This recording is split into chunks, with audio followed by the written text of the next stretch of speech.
चलिए भाई, तो ये वाला प्रश्न देखते हैं। ये प्रश्न क्या कह रहा है भैया? ये प्रश्न कह रहा है कि एक हॉल की लंबाई उसकी चौड़ाई से 5 मीटर अधिक है। ठीक भाई, एक कोई हॉल है और उसकी जो लंबाई है वो चौड़ाई से 5 मीटर अधिक है। ठीक, और कह रहा है कि यदि हॉल के फर्श का क्षेत्रफल 84 वर्ग मीटर है तो हॉल की लंबाई और चौड़ाई आपको बताना है। ठीक भाई, तो ये बहुत ही आसान प्रश्न है। यहाँ पर एक हॉल है जो कि आयताकार है ना। हॉल जो है ये आयताकार है, चाहे तो हम एक चित्र आपको बना के भी दिखा सकते हैं, है ना। यहाँ पर जो है इस तरीके का हॉल है। ठीक, इस तरीके का हॉल है और इसकी जो लंबाई है उसके बारे में बताया है कि जो लंबाई है वो चौड़ाई से 5 मीटर अधिक है ना। तो अगर हम इसकी चौड़ाई को x मान लें तो जो लंबाई है वो चौड़ाई से 5 मीटर अधिक है, तो ये जो लंबाई है ये हो जाएगी x प्लस 5। ठीक, यानी कि ये अगर b है यानी कि चौड़ाई है और ये अगर l है ये लंबाई है, तो जो चौड़ाई है वो अगर x है तो लंबाई जो है वो चौड़ाई से x प्लस 5 हो जाएगी, यानी कि 5 मीटर अधिक हो जाएगी। ठीक भाई, तो चाहे तो एक लाइन आप ऊपर लिख सकते हैं कि माना हॉल की जो लंबाई है वो x मीटर है, नहीं चौड़ाई को मानेंगे ना। माना हॉल की चौड़ाई जो है ये x मीटर है तो लंबाई जो है चौड़ाई से 5 मीटर अधिक हो जाएगी। ठीक, तो चाहे तो आप यहाँ लिख सकते हैं कि माना हॉल की चौड़ाई बराबर x मीटर। ठीक भाई, x मीटर, तो लंबाई जो है x प्लस 5 हो जाएगी। तो यहाँ पर लिखेंगे तो लंबाई बराबर कितना हो जाएगा भैया? x प्लस 5 मीटर हो जाएगा। ठीक, और फिर कह रहा है कि यदि हॉल के फर्श का क्षेत्रफल 84 वर्ग मीटर है ना। जो क्षेत्रफल है वो कहा गया है 84 वर्ग मीटर। अब क्योंकि जो क्षेत्रफल होता है ये होता है लंबाई गुणे चौड़ाई, है ना। और क्षेत्रफल दिया कितना है? ये दिया है बराबर 84 वर्ग मीटर। ठीक, और लंबाई और चौड़ाई हमें पता है। लंबाई कितना है? लंबाई है x प्लस 5 और चौड़ाई कितना है? चौड़ाई है x, और बराबर हो जाएगा फिर भैया 84, है ना। अब यहाँ पर जो है आपको एक द्विघात समीकरण बनता हुआ दिख रहा होगा और इसको हल करके यहाँ से हम x का मान निकाल लेंगे, है ना। और x ही क्या है? x ही हमारे हॉल की जो है ये चौड़ाई है ना। और x का मान पता चलेगा तो x प्लस 5 भी पता चल जाएगा।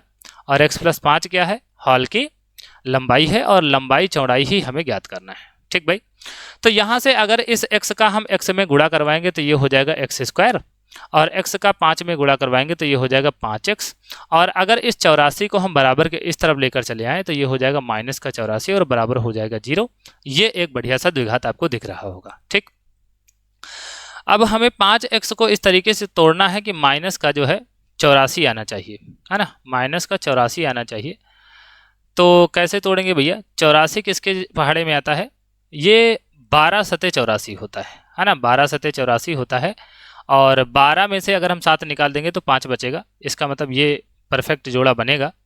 तो यहाँ पर जो है हम 5x को 12x और माइनस का 7x में तोड़ देंगे और फिर 84 बराबर 0 हो जाएगा। और यहाँ से अगर हम x कॉमन लेंगे तो अंदर बचेगा x प्लस 12, और यहाँ से अगर हम 7 कॉमन लेंगे तो ब्रैकेट के अंदर भी यहाँ बचेगा x प्लस 12। फिर एक ब्रैकेट में आएगा x माइनस 7 और एक ब्रैकेट में आएगा x प्लस 12। ठीक, फिर x का मान निकालने के लिए एक बार हम x माइनस 7 बराबर 0 करेंगे तो यहाँ से x का मान आएगा 7, और अगर हम x प्लस 12 बराबर 0 करेंगे तो यहाँ से x का मान हमें मिलेगा माइनस का 12। ठीक भाई, अब x क्या है भैया? x क्या था शुरुआत में? x थी हमारे हाल की चौड़ाई, है ना। और चौड़ाई क्या है? चौड़ाई एक प्रकार की लंबाई है। अब लंबाई यानी कि जो दूरी है ना, और दूरी कभी माइनस की नहीं हो सकती। तो ये जो x का मान माइनस का 12 है ये मान्य नहीं होगा। x बराबर 7 ही हमारा जो है सही आंसर होगा। मतलब कि x बराबर 7 जो है ये मान्य जो है मान होगा। इसका मतलब हमारे हॉल की चौड़ाई कितनी हो गई? 7 हो गई, क्योंकि x ही हमने क्या माना था? चौड़ाई माना था। ठीक भाई, तो चौड़ाई कितनी हो गई भैया? चौड़ाई हमने मानी थी x और x का मान आ गया 7, तो हॉल की चौड़ाई हो गई 7। ठीक, और अगर हम लंबाई की बात करें तो लंबाई क्या माना था? लंबाई था x प्लस 5 और x का मान आया है 7, तो 7 प्लस 5 ये हो जाएगी 12। ठीक भाई, तो हॉल की जो चौड़ाई है ये हो जाएगी 7 मीटर और जो लंबाई है ये हो जाएगी 12 मीटर। ठीक भाई, तो चाहे तो आप आखिरी में एक लाइन लिख भी लेंगे कि अतः हॉल की जो चौड़ाई है ये 7 मीटर है और जो लंबाई है वो 12 मीटर है। ठीक भाई, तो ये एकदम आसान सा प्रश्न था। आशा है ये प्रश्न आपको समझ में आया होगा और ये वीडियो आपको पसंद आई होगी। अगर ये प्रश्न आपको समझ में आया है और अगर ये वीडियो आपको पसंद आई है और अगर आप चैनल पर नए हैं तो भाई चैनल को सब्सक्राइब करके जरूर जाएं। बाकी अगर वीडियो पसंद आई हो तो वीडियो को लाइक करें, एक बढ़िया सा कमेंट लिखें, अपने दोस्तों तक शेयर करें। मिलते हैं किसी और प्रश्न के साथ में, तब तक के लिए धन्यवाद।